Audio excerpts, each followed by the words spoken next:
Baldoni and his production company were accused of creating a smear campaign when Blake spoke out about workplace misconduct.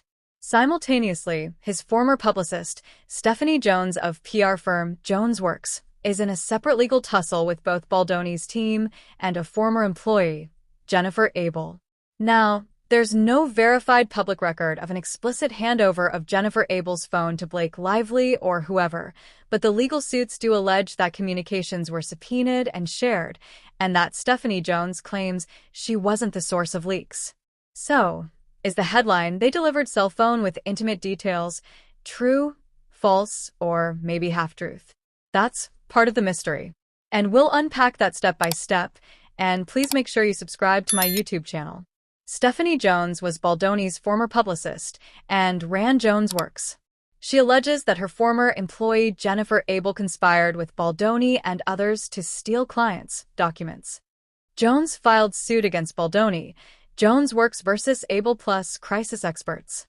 Abel, meanwhile, left Jonesworks and joined the crisis communications team on Baldoni's side.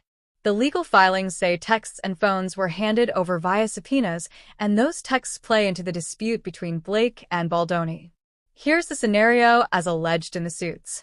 Jonesworks, Stephanie Jones's firm, had internal communications and client documents. Jennifer Abel, ex-employee, joined Baldoni's crisis team. The suits claim she took or had access to documents and communications. A subpoena was served and communications, text messages, from phones/devices were handed over, per Jones's lawyers, to Blake Lively's legal team. Those communications then were part of Blake's complaint and used in media stories. The alleged chain of handover looks like Jonesworks device, subpoena, legal team for Blake, public legal disclosure. Baldoni's team argues, none of our devices were subpoenaed by Blake. Rather, Jones voluntarily or under process produced. At some point, headlines stated that Jennifer Abel's phone was delivered to Blake Lively, but the public record does not clearly say whose phone was delivered, nor a simple Abel gave phone to Lively scenario. The story is more tangled: subpoenas, firm devices, legal discovery, multiple lawsuits. When Blake filed her complaint, her stated goal was something along the lines of, "I refuse to be silenced. I refuse to accept a hostile environment for press coverage."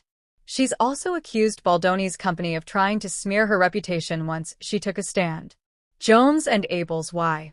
Jones says, "I built this PR business. My firm was blindsided. My former employee and the other side conspired to take my clients and my credibility." Abel, per the filings, says, "I joined another firm. I'm being wrongly accused. I'm also being harmed." There's rarely a single villain. Many people, many moves, many leaks. Okay, celebrity wars aside, you might not be sued by a studio, but you could have a phone leak moment in your job, startup, social circle, or relationship. Here are some actionable takeaways. When a subpoena drops, don't hide it, deal with it. Continuously ignoring legal process only expands the damage. Leaks create fear, shame, distrust. If you ever find yourself in that position, remember, you're not just protecting data, you're protecting dignity. A phone once seemed quiet. Now, it's a microphone. Texts that seemed private become public currency. Power in the boardroom, on set, in relationships, all increasingly tied to who controls the narrative. And when someone says, "I gave you the phone with all the intimate details," it doesn't just mean they gave you the phone. It means they surrendered the privacy, the secrets, the trust. We've all been on the receiving end of someone else's story version of us. This headline, "They delivered the phone with all her intimate details," might feel like tabloid trash. But for many of us, it's real. Phones, messages, devices, trust, privacy. This story isn't over. The case between Blake Lively and Justin Baldoni still has many unanswered questions. Multiple lawsuits continue. Courts will decide. But one thing is already clear. The phone with intimate details is emblematic of a broader shift in power and privacy. If this story has made you pause and think, wait, could that be me? Comment below. Have you ever had a phone moment you wished went away?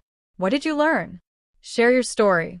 Share this article with someone who needs to hear this, not for the celebrity drama, but because we're all at risk in an age where our phones tell more than we intend. Drop a comment below as your "I'll be more careful" vow. Let's turn celebrity chaos into real-life wisdom.